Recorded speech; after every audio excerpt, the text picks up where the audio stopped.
I came there with a notebook under my arm and a deadline breathing down my neck.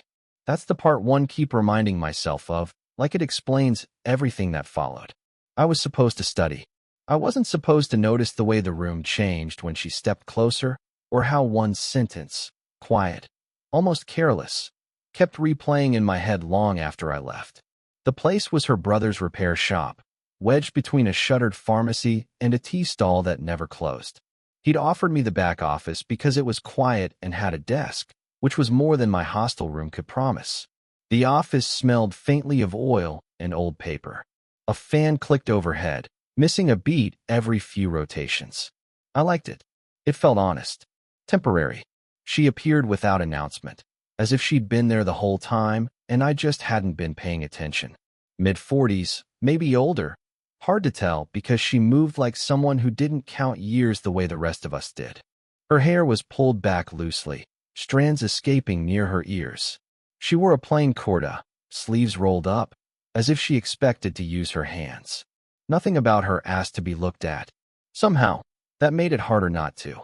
"You're the student," she said, not a question. Her voice was calm, practiced, like she spoke to people for a living and rarely needed them to answer. I stood too quickly and knocked my knee against the desk. She noticed, didn't smile, just waited while I muttered something about exams and settled back down. Her brother had mentioned her, only once, in passing. "My sister handles the accounts." That was it. No warning label. She leaned over the desk to plug in the kettle. That's when it happened. Not a dramatic thing. No music cue. Just the pause. Her arm brushed the edge of my notebook, fingers hovering there a second too long, like she was considering whether to move it or leave it exactly where it was. I stopped writing. She didn't move right away either. "I can teach you something else," she said softly. Eyes still on the plug, not on me. I laughed, because that's what you do when your brain misfires. She glanced at me then, one eyebrow lifting slightly, as if she'd said nothing unusual at all. The moment passed. The kettle clicked on. The fan kept missing its beat. We didn't talk much after that. She brought tea. I thanked her. She corrected a mistake in my notes without asking, her finger tapping the page once, precise. I should have been annoyed. Instead, I rewrote the line 3 times, just to watch her hand move away. There was a confidence about her that didn't perform. She didn't fill silences. She didn't rush. When her brother called her name from the front, she answered without raising her voice. Before leaving, she looked back at me, not searching, just checking, like you do with something you expect to still be there. I stayed longer than I needed to that day. When I finally packed up, the room felt emptier than before, like something unfinished had been left mid-sentence. Outside, the tea stall was loud, traffic louder. Still, it was that quiet line that followed me all the way home. I came to study. That's true. But weeks later, I still hadn't figured out what she meant, and why a part of me hoped she'd say it again. The second time wasn't an accident. I told myself it was, but I chose the hour carefully. The one her brother mentioned she usually stopped by to close the accounts. I arrived early and pretended not to watch the door. She didn't greet me this time. Just nodded, slipped past the desk, and set her bag down with a quiet finality, like she was bracing herself for a long evening. The shop felt different when she was tired. Less controlled. The fan rattled louder. Even the light seemed harsher. "I can help," I said, gesturing at the ledgers she pulled out. It came out softer than I meant. She paused. Not long, but enough. "You don't have to," she replied, eyes still on the pages. Guarded. Polite. A door half closed. I stayed anyway. Pulled up a chair. She didn't tell me to leave.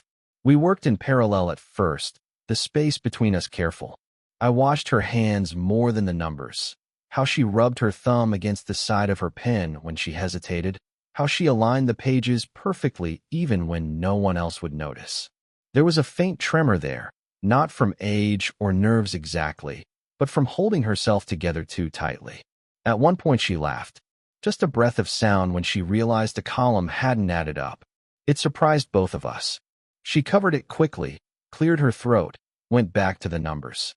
I pretended not to hear it, even though it warmed something in my chest I hadn't expected. "You study here a lot," she said after a while. "Quieter than home," I answered. not the whole truth. Her shoulders slumped for half a second. Then she straightened, professional again. You shouldn't make a habit of it.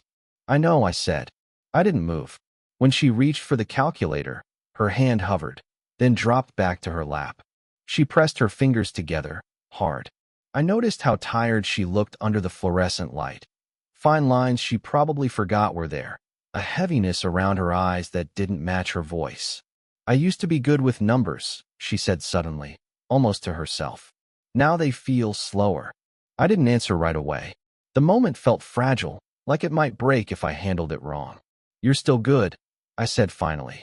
You just don't rush them. She looked at me then, really looked, as if deciding whether to accept that or not. Her gaze held mine a beat too long before she turned away. When we finished, she packed up quickly. Too quickly. At the door, she hesitated, keys in hand. Thank you, she said. Not for the help. For something else. As she left, her shoulder brushed mine. Light, unintentional, impossible to ignore. The door closed softly behind her. I sat there long after, aware of the space she'd vacated, wondering why a simple touch felt like a warning I wasn't sure I wanted to obey. It happened later than it should have. The shop was closed, the streetlights flickering like they were deciding whether to stay on. Rain had started without commitment, just enough to smear the windows and make the air smell metallic. We hadn't planned to be alone that late. Her brother had left early, a headache, he said. She stayed to finish one last reconciliation. I stayed because my bus had already gone and I didn't trust myself to say that out loud. The power cut out halfway through. The fan stopped mid-click. Silence rushed in, heavy and sudden. She exhaled, long and tired. Of course, she murmured, as if the city had personally offended her. I found the emergency light in a drawer. When it came on, it washed the room in a dull orange glow. Softer. Closer. She sat back in her chair, rubbing her temples with both hands. For a moment, she forgot to hold herself together. I saw it. The fatigue, the quiet frustration, the weight she never set down. You don't have to stay, she said. Eyes still closed. I know. Neither of us moved. Thunder rolled somewhere far off. The rain thickened, louder now, confident. She laughed once, breathy and brief. Always the dramatic timing. I smiled, then caught myself. This wasn't a moment that wanted humor. My ex called today, she said suddenly. No preamble. No eye contact. Just the words, placed between us like something fragile. After 5 years. I didn't ask why. I didn't ask what he wanted. I felt the question rise and held it there, careful. Did you answer? She shook her head. Her hands rested on the desk, fingers spread as if grounding herself. I noticed a faint scar near her wrist I hadn't seen before. I thought I was past all that, she said quietly. Turns out, I just learned how to ignore it. Something in me tightened. I wanted to tell her she didn't look broken. I wanted to tell her she looked here. Instead, I shifted closer, just enough that our chairs almost touched. The air between us warmed. I could feel it. Her phone buzzed on the desk. She flinched. The screen lit up with his name. She didn't pick it up. I shouldn't, she started, then stopped. Her voice caught, barely. She pressed her lips together, then released them slowly. I leaned forward without thinking, my hand lifting before my mind could stop it. I didn't touch her. I hovered there, suspended between sense and impulse. She noticed. Her breath hitched, not dramatically, just enough to be real. The rain hammered harder, drumming against the roof. The emergency light flickered. She stood abruptly, chair scraping back. I'll lock up, she said too quickly. I pulled my hand back, heat rushing to my face. Yeah, of course. At the door, she paused, fingers on the switch. The light cast our shadows long and close on the wall. She turned halfway toward me, like she might say something, like she might let it happen. Then the power came back on. The room snapped to white, and the moment vanished before either of us could decide what it was. We didn't plan the conversation. It happened the way storms do, after the air's been wrong all day. She didn't come to the shop for a week. I told myself it meant nothing. People get busy. Life closes in. Still, every afternoon I found myself glancing at the door, counting the hours I shouldn't have been counting. When she finally came back, it was early. Too early for excuses. She stood in the doorway like she wasn't sure she was allowed to enter. I think we need to talk, she said. The words landed heavier than they should have. I nodded and followed her into the back office. The fan was working again, steady now, almost mocking. She didn't sit. Neither did I. She folded her arms, then unfolded them. Took a breath. Let it out slowly. This isn't appropriate, she said, not looking at me. Whatever this is. I waited. She'd earned that. I'm not confused about you, she continued, voice steady but thin. I'm confused about myself. About why I feel different here. With you. Her eyes lifted then, just long enough to see if I was still listening. I was. The silence stretched. It wasn't awkward. It was loaded. I don't do things halfway, she said. And I don't do things I can't explain to myself. I swallowed. Every instinct told me to soften it, to joke, to back away. Instead, I stayed still. Then maybe you don't have to explain it yet. She flinched. Just slightly. Like I'd named something she'd been trying not to see. This can't be a habit, she said. You coming here. Me noticing. A pause. You looking at me like that. I hadn't realized I was. I'm not asking you for anything, she added quickly. She stopped. Closed her eyes. When she opened them, they were wet, but she didn't let the tears fall. What are we doing? The question wasn't romantic. It wasn't even about us. It sounded like something she'd been asking herself for years. I could have said 100 things. I could have told her it was nothing, that it would pass. I could have protected her by lying. Instead, I said the truth, quietly. I don't know, but I know it doesn't feel like nothing. She looked at me then, really looked, like she was seeing the cost of that answer. Her jaw tightened. Her hands curled into fists at her sides. I don't want to hurt you, she said. The room felt smaller. Closer, like it was holding its breath with us. She stepped back, creating space we both felt immediately. And I don't trust myself not to. She turned away before I could respond, one hand gripping the doorframe for balance. I've already made too many choices I can't take back, she said, her voice barely above a whisper. I thought after that conversation, things would fade, that she'd pull back completely, restore the boundaries she'd drawn so carefully. I prepared myself for that version of her, the distant one, efficient, untouchable. Instead, she surprised me. It was late afternoon when she asked me to help move a cabinet in the back room. Her voice was neutral, like any other day. But when we lifted it together, I felt the strain in her arms, the way she exhaled through her mouth as if she didn't want to make a sound. We set it down crooked. She didn't correct it.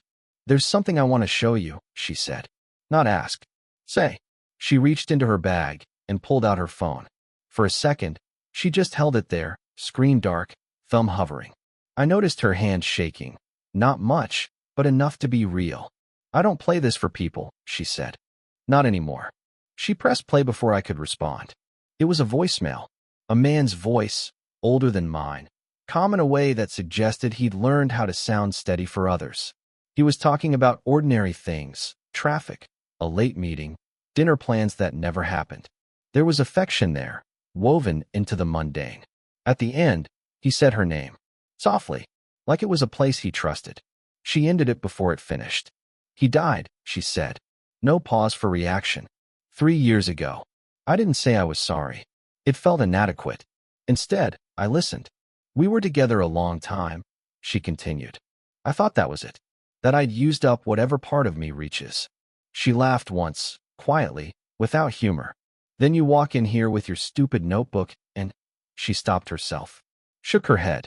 I felt something settle in my chest. Heavy and unexpected. Not jealousy. Something closer to fear. Do I remind you of him? She looked at me sharply, then softened. No, she said. That's the problem. The silence that followed wasn't empty. It was full of things she wasn't saying.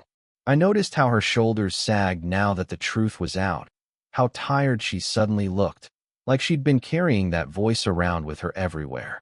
I didn't think I'd feel anything like this again, she said, barely audible. Not this late. I wanted to reach for her. I didn't. The restraint felt like a choice I was making for both of us.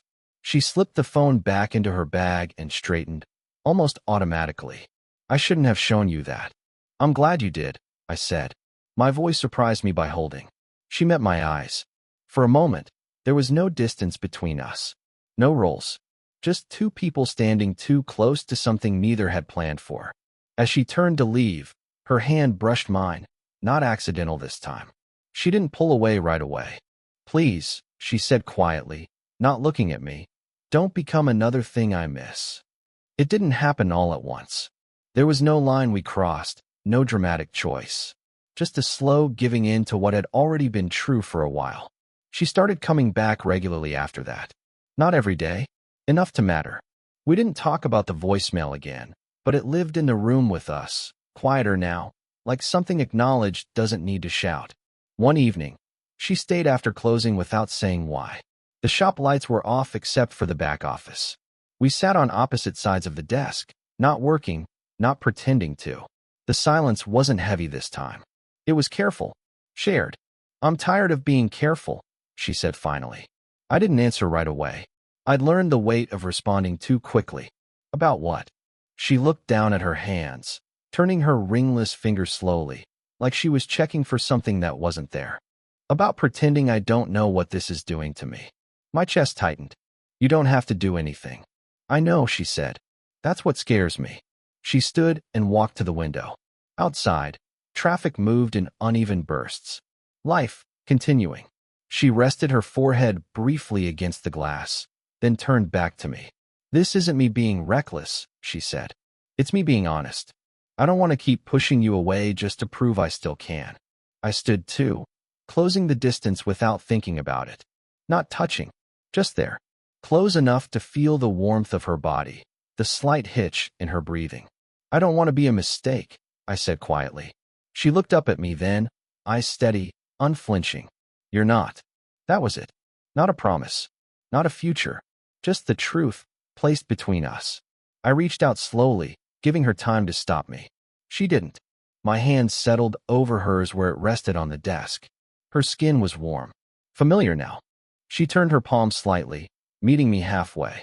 We stood like that for a long moment. No kiss. No rush. Just the shared understanding that this wasn't accidental anymore. She leaned her forehead against my shoulder, light, tentative. I felt her exhale there, the tension easing in a way words hadn't managed. I didn't move. I let myself be something solid. "This changes things," she murmured. "Yes," I said. "Nothing more."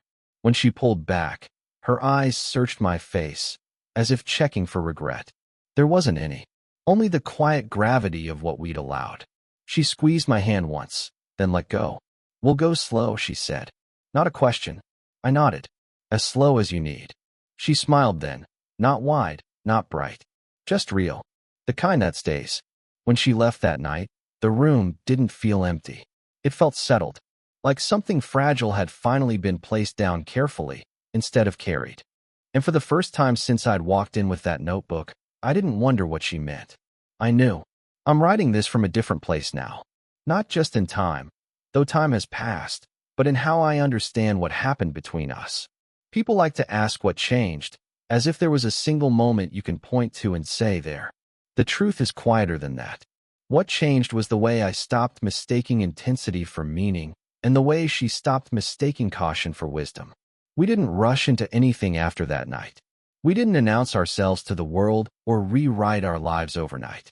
We learned the shape of each other in small, unremarkable ways. Morning tea instead of late nights. Shared errands. Long pauses that didn't need filling. She laughed more. Not louder, just more often. The tiredness in her eyes didn't vanish, but it softened, like it finally had somewhere to rest. She still carried her past carefully, but it no longer sat between us like a warning sign. It became part of the room, acknowledged, respected. As for me, I stopped trying to prove I was ready. I learned that wanting someone doesn't mean you have to chase them. Sometimes it means you stand still long enough to be trusted. There were difficult conversations. There still are.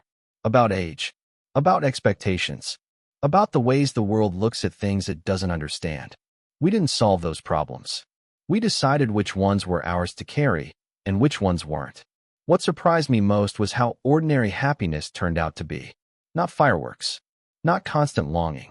Just the calm of sitting beside someone and knowing you don't have to perform. Knowing silence won't be mistaken for distance. One evening, Months after everything began, we sat in the same back office where I'd first opened my notebook. The fan still clicked. The desk still bore the scratch marks of years of use. She reached for my hand without looking, like it was the most natural thing in the world. "I used to think love was something that interrupted your life," she said. "Now I think it's something that lets you live it." I didn't answer. I just squeezed her fingers once. That was enough. If I've learned anything, it's this.